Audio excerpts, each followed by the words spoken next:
हम सम्स करेंगे वो है acceptance sampling by attributes practice sums from question number April 2015। तो ये भी आज भी प्रैक्टिस सम्स कर रहे हैं क्योंकि थर्ड चैप्टर हमको अच्छे से परफेक्ट करना है। तो बढ़ते हैं क्वेश्चन 1 सम नंबर 5। ये 2 मार्क का सम है। हमको क्या क्या फाइंड करना है। फाइंड क्वेश्चन मैंने यहाँ लिख दिए हैं ताकि आपको ईजी रहे। क्वेश्चन है find the value of ASN and ATI for the plan 2000, 50, 2 if proportion defective of the lot is P dash. तो हमको कैपिटल N दिया है 2000, N है 50 और C है 2 और P डैश दिया है 2% मतलब 0.02। तो सबसे पहले हम लोग क्या निकालते हैं, D निकालते हैं। D क्या होता है, N इंटू P डैश मतलब 50 इंटू 0.02 करेंगे तो आपकी वैल्यू आ जाएगी 1। अब हमको फाइंड करना है ASN। ASN आपको पता है कि जब सिंगल सैम्पलिंग प्लान होता है तो आपका जो स्मॉल n होता है वो ASN होता है, मतलब ASN आ गया 50। पर ये अगर हाइपर जियोमेट्रिक होता है तब आप कैपिटल N को ASN ले सकते थे। अब हमको निकालना है ATI। ATI की फॉर्मूला, ATI का फुल फॉर्म क्या होता है, एवरेज टोटल इंस्पेक्शन। तो उसमें हमको फॉर्मूला जो होती है उसकी होती है small n plus n minus n into 1 minus PA। तो हमको PA कैलकुलेट करना पड़ेगा। PA कैसे निकालेंगे, D1 जहाँ पे less than equal to C हो। C इस केस में आपका है 2, तो P1 less than equal to 2 लिखा। P1 less than equal to 2 का मतलब होता है P0 plus P1 plus P2। अब ये P0 की फॉर्म को पॉइसन डिस्ट्रीब्यूशन की टेबल लगा, पॉइसन डिस्ट्रीब्यूशन की टेबल पे से हम देख सकते हैं, पर हमें फॉर्मूला लिखनी पड़ेगी। फॉर्मूला क्या होती है, e raise to minus D. D मतलब आपका जो नंबर ऑफ डिफेक्टिव आया, तो e raise to minus 1, 1 raise to 0 upon 0 factorial plus e raise to minus 1, 1 raise to 1 upon 1 factorial plus e raise to minus 1, 1 raise to square upon 2 factorial. इसको अगर आप table पे से देखेंगे, कैसे देखेंगे, डी आपका 1 है और सी आपका 2 है, तो 1 और 2 का इंटरसेक्शन पॉइंट वाला जो नंबर होगा जो है 0.920। तो 0.920 आपका आ गया PA। अब ATI के फॉर्मूला में आपने ये PA रख दिया क्योंकि आपके पास N 50 है, कैपिटल N 2000 माइनस 50 करोगे तो 1950 आ जाएगा और 1 माइनस PA करेंगे तो उसको सॉल्व करेंगे तो आंसर आ जाएगा 206। ये 2 मार्क का सम है, बहुत ईजी सम है। नेक्स्ट सम पे बढ़ते हैं। आप ये सम करते भी जाइए ताकि आपको परफेक्ट हो जाए। नेक्स्ट है क्वेश्चन थर्ड का बी। क्वेश्चन थर्ड का बी में क्या दिया हुआ है, 8 मार्क्स का सम है। वो इस यहाँ पे उन्होंने बोला है draw OC curve and AOQ curve for the plan 1000, 100, 3 give the value of AOQL on the basis of the curve. तो इसमें आप अपना जो पॉइसन डिस्ट्रीब्यूशन का जो टेबल है वो रेडी रखिए, हम लोग उसमें से वैल्यूज़ देखते जाएंगे। तो AOQL हमको लिमिट भी निकालनी है। तो सबसे पहले हमको AOQ कर्व, AOQ क्या होता है, P डैश इंटू PA। तो हम लोग पहले कर्व बनाना है तो हम लोग हमेशा एक टेबल बना लेते हैं। तो टेबल हमने P डैश बना दी, P डैश से हम लोग D कैलकुलेट करते तो D का कॉलम बना दिया, फिर D से हम लोग PA कैलकुलेट करते तो PA का कैलकुलेट कॉलम बना दिया और उसके बाद AOQ का कॉलम। ठीक है, तो P डैश हमने ले ली। P डैश मतलब number of defective, proportion of defective, जो हम स्टार्ट करते हैं 0 से। तो जब 0 होगा डिफेक्टिव तब उसका प्रोबेबिलिटी ऑफ एक्सेप्टेंस 1 हो जाता है हमेशा, क्योंकि कोई डिफेक्ट होगा ही नहीं तो हम लोग उस लॉट को एक्सेप्ट कर लेंगे। तो 0 और 1 हो गया। फिर हमने 0.01, 0.02, 0.03, 0.04, 0.05 ऐसे 5 रैंडम वैल्यूज़ ले ली। डी कैसे निकालते हैं, n इंटू पी डैश। तो अगर पी डैश आपका 0.01 है और n आपका 100 है तो 100 इंटू 0.01 करेंगे तो d आ जाएगा 1। वैसे ही 0.02 अगर आपका p डैश है तो आपका d आ जाएगा 2। वैसे 0.3 है तो d आ जाएगा 3। वैसे ही 4 एंड 5। उसके बाद हमको PA की वैल्यू निकालनी है जो हम यहाँ पे नीचे मैंने लिखी हुई है, पर हम लोग टेबल पे से निकालेंगे। तो P डैश 0.01 है तो D1 आ गया। PA निकालना है जो होगा less than equal to 3। Less than equal to 3 क्यों, क्योंकि आपका C 3 है, तो लेस देन इक्वल टू 3 किया तो P0 plus P1 plus P2 plus P3। यहाँ पे हम लोग पॉइजन डिस्ट्रीब्यूशन वाली टेबल फॉर्मूला लिख देंगे और टेबल से देखेंगे कि जब D1 है तो C3 में कौन सा पॉइंट वैल्यू आता है, वो आता है 0.981। वैसे ही जब P डैश 0.02 है और D2 है तो C में अगर आप C3 में वैल्यू देखेंगे तो आपकी वैल्यू आएगी 0.857, फिर आएगी 0.647, नेक्स्ट 0.433 और फिर आ जाएगी 0.265। तो ये सारी वैल्यूज़ मैंने टेबल में रख दी। इसको देखने में अगर कुछ भी प्रॉब्लम हो रहा है तो आप मुझे पूछ सकते हैं, पर इससे पहले आप फर्स्ट वाला लेक्चर ज़रूर अटेंड कीजिए, क्योंकि वहाँ पे टेबल साइड पे मैंने दी हुई है तो आपको इजीली दिख जाएगी। अब हमको निकालना है ओसी कर्व बनाना है। ओसी कर्व मतलब पी डैश और पी ए को प्लॉट करना है।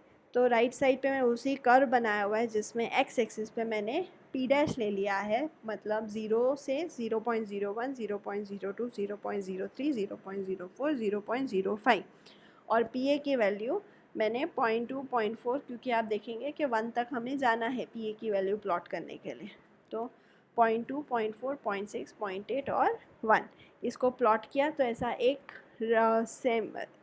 डिक्रीजिंग ऑर्डर में कर्व बनेगा, जिसको जो 1 से स्टार्ट होगा और एंड नहीं होगा, वो हॉरिजॉन्टल लाइन बनती जाएगी। तो ये सब नंबर्स को आपको ग्राफ पे प्लॉट करना है। नेक्स्ट बनाना है हमको ए ओ क्यू कर्व। ए ओ क्यू कर्व का फॉर्मूला होता है P dash into P A. तो सबसे पी डैश की वैल्यूज़ आपके पास है, पी ए की वैल्यूज़ है, तो सबसे पहले इसको मल्टीप्लाई कर देंगे दोनों वैल्यूज़ को, तो हमारे पास कुछ सेट ऑफ वैल्यूज़ आ जाएगी।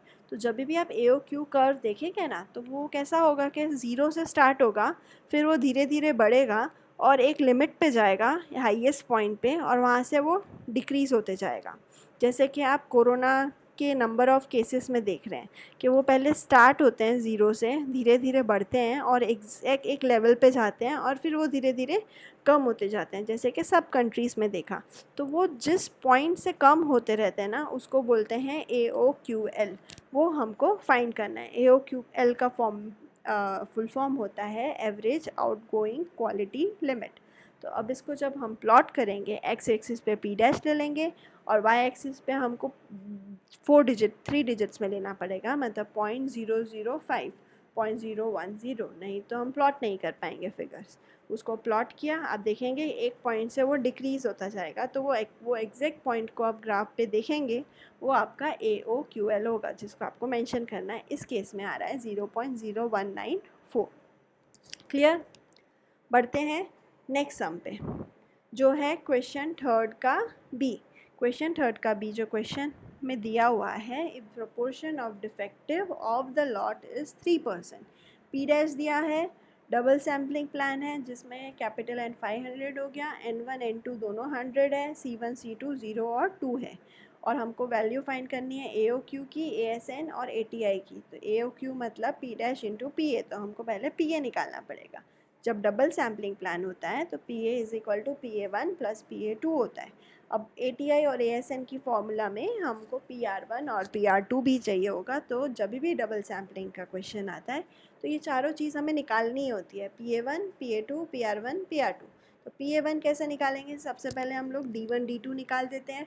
D1 कैसे निकालेंगे? 100 इंटू 0.03, जो 3 आ जाएगा, और D2 भी 100 इंटू 0.03, क्योंकि N1 N2 सेम है। तो हमारा D1 D2 दोनों 3 आ गए। अब PA1 निकालना है, तो PA1 D1 less than equal to C1 less than equal to 0। तो P D is equal to 0 हम कैसे देखेंगे? फॉर्मूला होगी e⁻³ 3⁻0 अपॉन 0 फैक्टोरियल। टेबल पे से देखेंगे तो 0.050 आ जाएगा। PA2 कैसे निकालते हैं? PA2 के लिए हमको C1 और C2 की वैल्यूज़ चाहिए इंक्लूडिंग C2।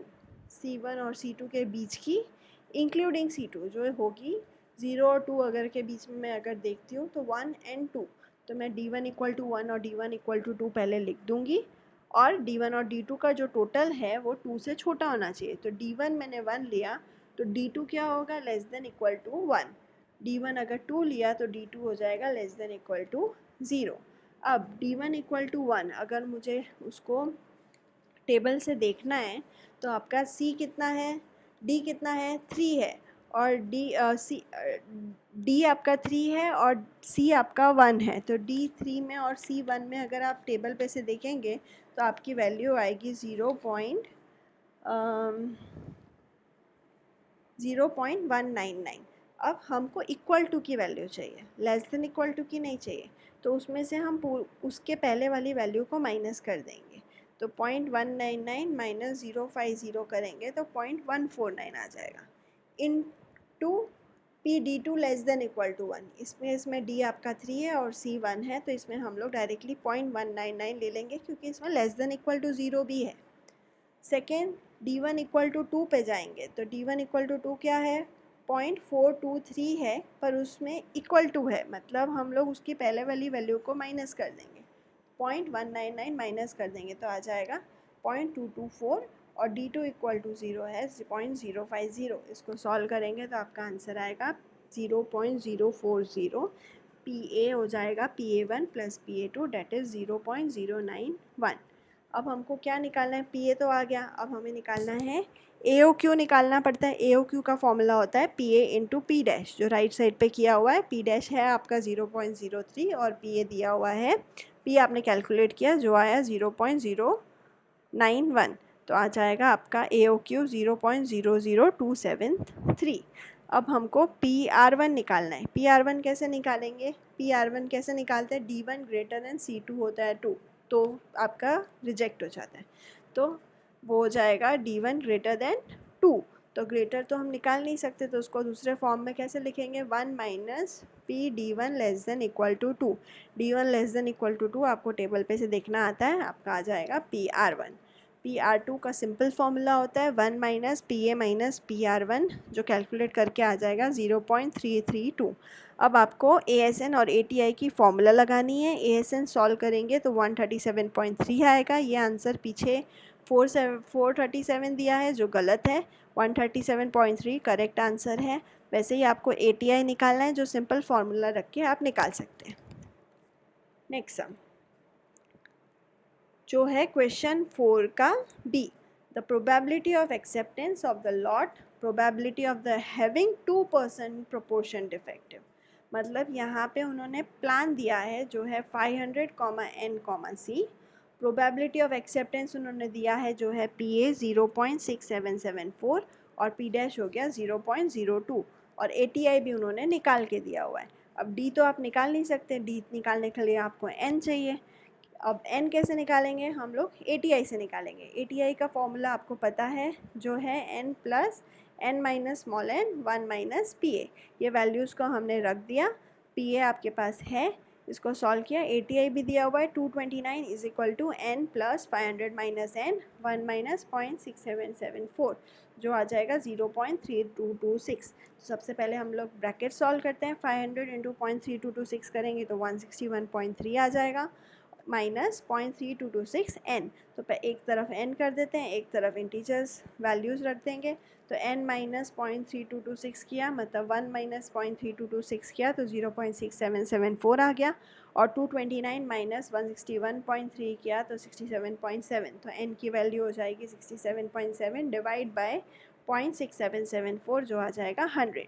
अब n 100 आ गया, अब तो आप d कैलकुलेट कर सकते हैं, तो d is equal to 100 into P dash, n into P dash, तो 100 इंटू 0.02 किया तो वैल्यू आ गई 2। अब टेबल पे से आपको देखना है कि d 2 है, और जो बीच के जो टेबल में नंबर्स हैं वो सारे आपके प्रोबेबिलिटी ऑफ एक्सेप्टेंस है, तो d 2 में आपको 6774 देखो कहाँ पे है, 0.677 आपको दिख जाएगा जहाँ c 2 है, तो आपकी c की वैल्यू हो गई 2। क्लियर। अब हम नेक्स्ट चैप्टर पे नेक्स्ट लेक्चर में बढ़ेंगे। Bye bye.